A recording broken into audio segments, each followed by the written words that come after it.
because the movie doesn't require it. Yeah, because the character was very Duke Nukem. If you're into video gaming, it was I very Duke Nukem. Right. Well, no, I don't know video wondering. gaming, I'm afraid.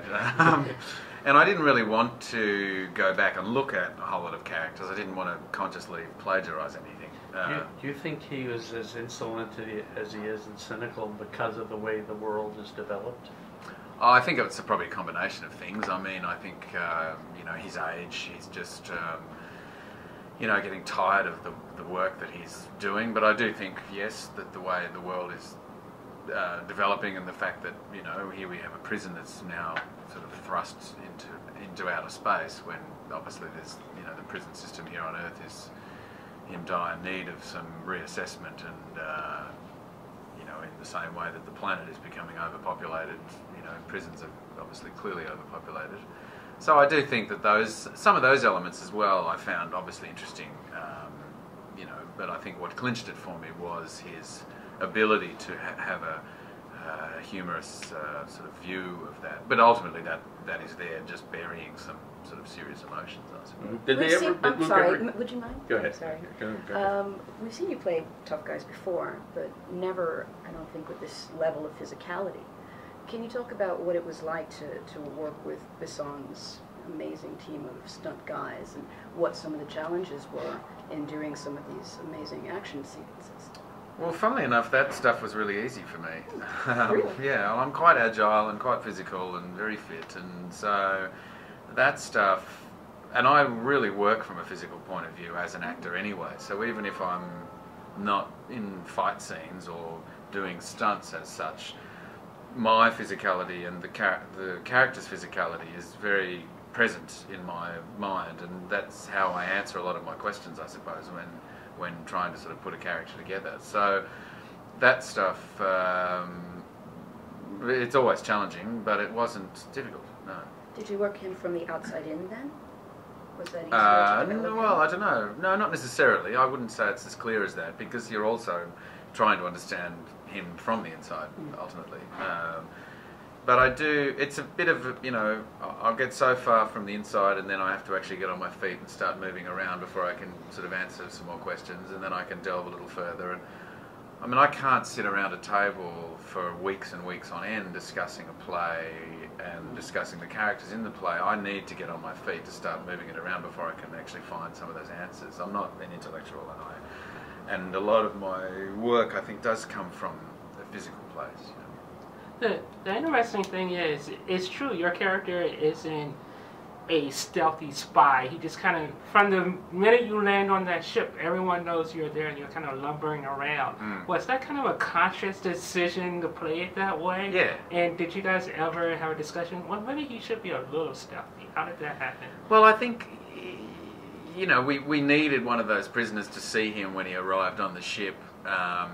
I think perhaps 10 or 20 years ago he might have been a little more stealthy, but he just doesn't care so much anymore. He doesn't really want to be there. He's there to rescue his friend. He doesn't care about the president's daughter. And, this all sort of falling under the guise of entertainment, I think meant for, sort of led to kind of a humorous sort of situation. But when called upon, the skills of his past, being able to sort of fight with people or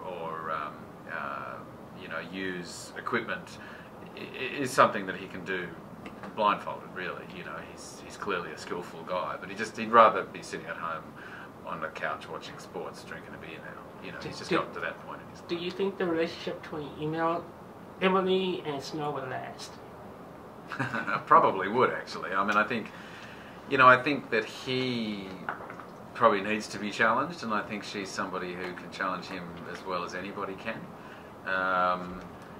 And clearly he finds her attractive, and there's some sexual chemistry in there, but just through their differences, they immediately get off on a particular footing with each other, and there's sort of bickering from the outset. And so that's obviously something we've seen through the history of filmmaking, really. It's kind of a nice way to create drama on screen between two characters who, on some level, we hope are going to kind of get together, you know. So it's a nice, entertaining way to sort of keep that alive, I think. Just out of curiosity, because you started off talking with actually Luc Besson before the production.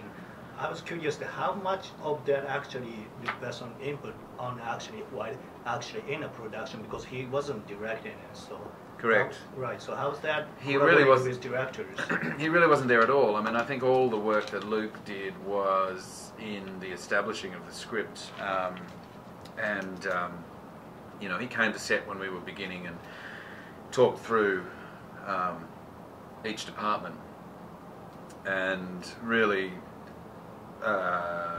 just to make sure that everyone was feeling good about what they were doing, and that if he was able to help, he could. But I don't think he wanted to inflict too much of his own style on the piece of work. I mean, the thing that he really impressed upon me was how impressed he was with Stephen and James and their short film that they'd made, Pray Alone, and he really wanted to allow them to do what they were good at doing.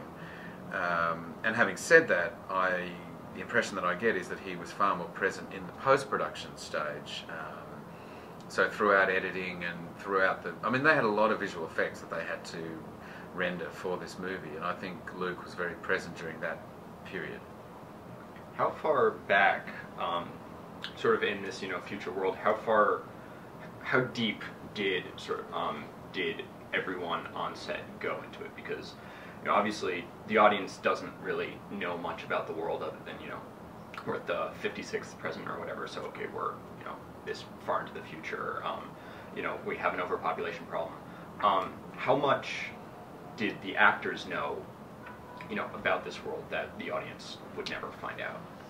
I don't know how to answer that exactly, to be honest. I don't think it was anything that the guys were particularly keen on developing to any sort of great length. I mean, they just wanted to make a piece of entertainment, and they thought the idea of, this story being set far enough into the future that it established a different kind of world, but not so far that we couldn't relate to it,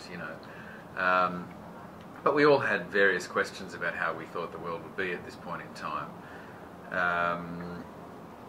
But I imagine each actor probably had a different, that sort of delved into it on a sort of different level, But really, the impression that I got from Stephen and James was that what they were interested in was the dynamic and the dynamic between Maggie's character and my character, and the sort of the extreme nature of the situation, I suppose, more so than a real kind of analysis of what the world would be like at that point in time.